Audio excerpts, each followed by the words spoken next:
Bismillahirrahmanirrahim.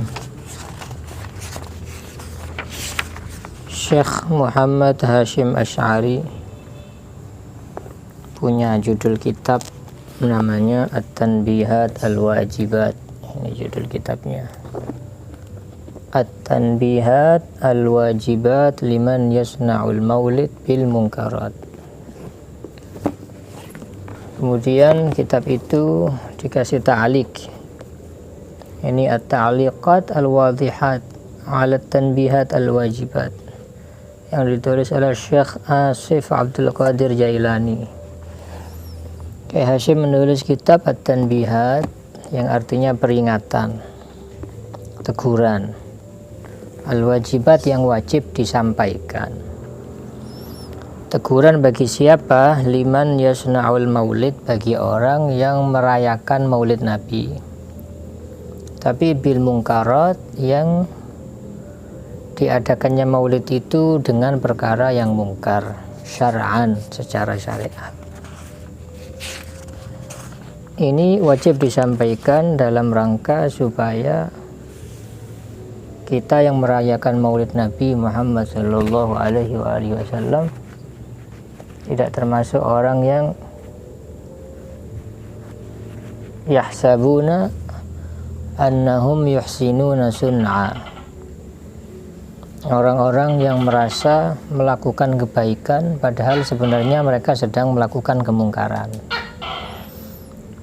Di situ iblis berperan. Kalau iblis tidak mampu mengajak kemaksiatan, maka iblis punya cara lain, yaitu menjadikan orang mukmin, orang muslim melakukan sesuatu hal kemungkaran yang dia merasa hal mungkar itu adalah perkara yang baik. Salah satunya peringatan maulid Nabi. Kalau kita di Indonesia, kira-kira 95% mungkin yang muslim atau 90% menganggap maulid itu baik, sudah semua sepakat. Yang tidak mengatakan tidak baik, mengatakan itu bid'ah dan macam-macam, itu mungkin hanya sekian persen, sedikit dari orang Islam yang ada di Indonesia, golongan orang-orang yang tidak mau ziarah kubur, tidak mau maulid, tidak mau tahlil dan macam-macam itu. Walhasil orang Islam yang hatinya sehat, akalnya sehat, tidak butuh dalil sahih untuk peringatan maulid, tapi justru butuh hati yang sahih, hati yang bersih. Tapi peringatan maulid yang kita anggap baik itu bisa jadi menjadi sesuatu yang tidak baik kalau di dalamnya dicampuri dengan hal-hal yang memang betul-betul tidak baik. Karena sebenarnya kita akui maulid itu yang model seperti yang dilakukan oleh orang Jawa sekarang ini tidak pernah dilakukan di zamannya Rasulullah Shallallahu Alaihi Wasallam. Persis plek, tidak ada. Hanya saja satu persatu dari rangkaian acara maulid itu semuanya warid bil ayat wal ahadis. Apa isinya maulid itu? Satu, kumpulnya orang Islam, ada perintah kumpul dalam rangka zikir kepada Allah. Majtama'a qaumun fi baitin min buyutillah yatluna kitaballahi wa yatadarasunahu bainahum illa nazalat alaihimus sakinah wa ghasyiyatuhumur rahmah wa haffathumul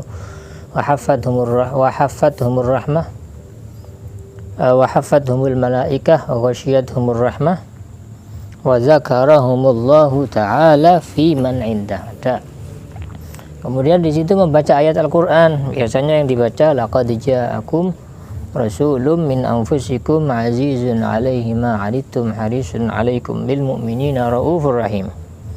Setelah itu membaca salawat. Sebelum dimulai pasti Allahumma salli wa sallim wa barik alaihi wa ala alihi. Muji-muji Kanjeng Nabi. Pujian sahabat-sahabat dulu muji Kanjeng Nabi. Ada sahabat Hasan bin Thabit yang melantunkan qasidahnya, melantunkan syairnya muji Kanjeng Nabi. Wa ahsanu minka lam tara qattu ainu wa ajmalu minka lam talidin nisa'u khuliqta mubarra'an min kulli aibin ka'annaka qad khuliqta kama tasha'u. Ada lagi sahabat Ka'ab bin Zuhair juga begitu, memuji Kanjeng Nabi. Ka'ab bin Zuhair mengatakan, inna rasula lanurun yustadha'u bihi muhannadun min suyufillahi maslulu. Ka'ab bin Zuhair muji Kanjeng Nabi di hadapan Nabi dan didiamkan sama Nabi. Kanjeng Nabi tidak ingkar. Justru ketika dia muji Kanjeng Nabi memberikan burdahnya, memberikan selendangnya sebagai hadiah kepada Ka'ab bin Zuhair, sehingga qasidah itu dikenal dengan Qasidatul Burdah yang dikarang oleh sahabat Ka'ab bin Zuhair. Puji-puji kepada Kanjeng Nabi, salawat. Kemudian di dalamnya ada al-manaqib atau kisah-kisah baik, biografi, mulai dari Rasulullah lahir, bahkan ada tanda-tanda sebelum Rasulullah lahir, nanti ketika Rasulullah lahir, masa kecilnya, masa dewasa, ketika jadi utusan, dan sifat-sifatnya Rasulullah disebutkan di dalam peringatan itu. Al-Imam Al-Bukhari dalam Sahih Al-Bukhari menyebutkan judul Kitabul Manaqib, atau ulama-ulama dulu mempunyai kitab Syama'il dan seterusnya, yang isinya adalah menceritakan tentang model biografinya Rasulullah. Itu semuanya warid, ada hadis-hadisnya. Yang terakhir ada doa. Setelah doa sudah jelas, ud'uni astajib lakum. Setelah doa ada lagi acara, yaitu it'amut ta'am, memberi makanan kepada yang hadir. Di tuan rumah dapat fadilatul it'amut ta'am, memberi makanan kepada yang hadir. Kalau ada berkatnya, fadilatul sedekah. Sedekah ada hadis-hadisnya, sudah jelas, tidak perlu dibahas. Tapi kadang-kadang peringatan Maulid tidak cukup hanya hal-hal yang semacam ini, ditambahi macam-macam. Kalau di sekitar kita ditambahi balon, kemudian rebutan, saat tempe-tempe ada di atas ini, rebutan, kemudian ada uang di lempar-lempar rebutan. Atau kalau di dalam kitabnya Ki Hasyim Asy'ari menyebutkan sebab beliau mengarang kitab ini adalah, kata beliau, qad ra'aitu fi lailatil itsnainil khamis wal 'ishrin, aku melihat di malam 25 Rabiul Awal pada tahun 1355 Hijriah. Beliau melihat ada masyarakat santri di sebagian pesantren, mereka mengadakan kumpul-kumpul atas nama Maulid, peringatan Maulid Nabi. Kemudian dihadirkan alatul malahi, di situ ada gitarnya, ada drumnya, ada musik-musik yang macam-macam itu. Kemudian baca Al-Quran, sebagian Al-Quran laqad ja'akum, tadi baca hadis-hadis, baca biografi Kanjeng Nabi, sirahnya Kanjeng Nabi. Setelah itu mereka syara'u fil munkarat, mereka melakukan hal-hal yang mungkar, seperti disebutkan dalam sini tadarub, pukul-pukulan mungkin kayak tinju mungkin zaman sekarang. Ada apa namanya, pertunjukan, watadafu, kemudian pedang-pedangan itu, al-musamma indahum bi pencaan, kayak pencaan, tampil pencaan. Kemudian ada boksen, ya tinju boksen ini. Kemudian ada mukul terbang, kalau terbangnya ini sudah maklum jawasnya. Kemudian hal itu semuanya dilakukan bihuduri niswatin ajnabiyat, dengan dihadiri para wanita-wanita cantik, wanita-wanita banyak di situ, campur aduk lanang wedok, qoribatin minhum musyifatin alaihim, lanang wedok berdempetan. Wal musiqa wasatrek wal la'ib bima yushibul kimar wa jima'i rijal ma'anisa mukhtalifatin wa musyifatin wa raqasu, sampai apa, lanang wedok sampai goyang bareng kayak orkes. Ini mulutan tapi kayak orkes. Zaman dulu, zamannya Ki Hasyim Asy'ari, beliau marah. Zaman sekarang mulai rame lagi ini. Kenapa kok rame lagi? Karena orang-orang yang cinta Ki Hasyim Asy'ari kurang mempromosikan kitab ini. Kemudian ya guyonan, kemudian guyu banter-banteran, bengok-bengok di situ. Ya kayak model di disco atau di kafe atau di apa, konser-konser ngoten itu. Akhirnya, tapi itu dilakukan di masjid. Akhirnya karena beliau ini orang yang punya ghairah tinggi terhadap agama, cemburu kepada agama, maka beliau mengingatkan mereka, wa nahaituhum, dilarang mereka jangan dilanjutkan.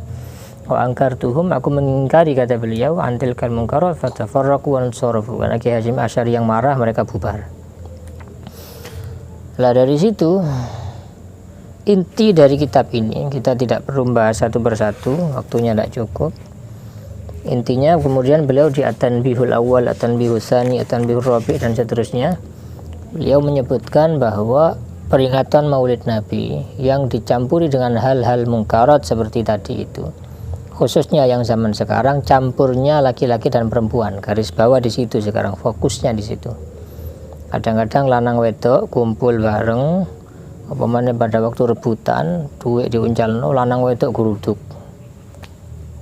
akhirnya mereka rebutan bareng di situ. Padahal tujuannya diadakan Maulid Nabi itu untuk mengagungkan Rasulullah, untuk melampiaskan rasa rindu kita, rasa cinta kita kepada Rasulullah Shallallahu Alaihi Wasallam. Tapi dilakukan dengan hal-hal yang sebenarnya tidak ada hubungannya dengan Rasulullah. Harusnya setelah membaca sholawat, baca maulid, apalagi kalau baca maulid wong Jawa ini kebanyakan tidak paham isinya, percuma. Sebaiknya dikasih mau'izah meskipun hanya 5 menit, 10 menit, yang isi mau'izahnya tidak sembarangan. Isi mau'izahnya yang bisa menjadikan hadirin ini semakin rindu, semakin ingin berjumpa kepada Rasulullah Sallallahu Alaihi Wasallam. Jangan cari dai, mubaligh, kiai, ustadz yang pidato yang hanya diambil lawaid doh, ingin guyune doh. Oh, kiai ngundang kiai kok enak, lucu. Jadi sing dimaksud mubaligh sing enak, sing apik itu sing lucu ternyata. Kalau dalam bab Maulidun Nabi harusnya cari dai mubaligh yang bisa yusyawwiquna, yuhabbibuna ila Rasulillah Sallallahu Alaihi Wasallam. Coba kita bayangkan seandainya Kiai Hasyim Asy'ari masih hidup zaman sekarang, pasti beliau banyak ingkarnya kepada amalul maulid yang diadakan oleh masyarakat zaman sekarang. Kalau maulidnya tidak ada masalah. Nah, akhirnya beliau menyebutkan qaul-qaul yang banyak di sini. Beliau menyebutkan Al-Imamun Nabhani, beliau menyebutkan Al-Imamun Nawawi, beliau menyebutkan Al-Imam Suyuti, Al-Imam Ibnu Hajar, Al-Haythami dan macam-macam. Beliau menyebutkan bahwa amal maulid yang dicampur dengan mungkarat jadinya adalah haram. Kalau amal baik campur dengan amal haram, mungkar, dibungkus di satu bungkus, maka yang halal atau yang jawaz hilang hukumnya, jadi yang haramnya. Ada kaidah fikih menyebutkan idza ijtama al halal wal haram ghalaba al haram atau ghulibal halal atau apa itu redaksinya.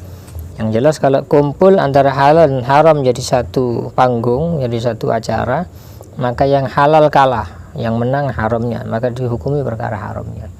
Nah di sini iblis main sehingga masyarakat merasa iki lho aku wis mulutan, wis ngetokno berkat kanggo mulutan, aku wis gelem hadir nang acara mulutan. Tapi di situ kata iblis, oke, kamu kalah sama aku ya. Di situ ada mungkarat sehingga amal maulidmu yang mestinya berpahala justru mengandung dosa.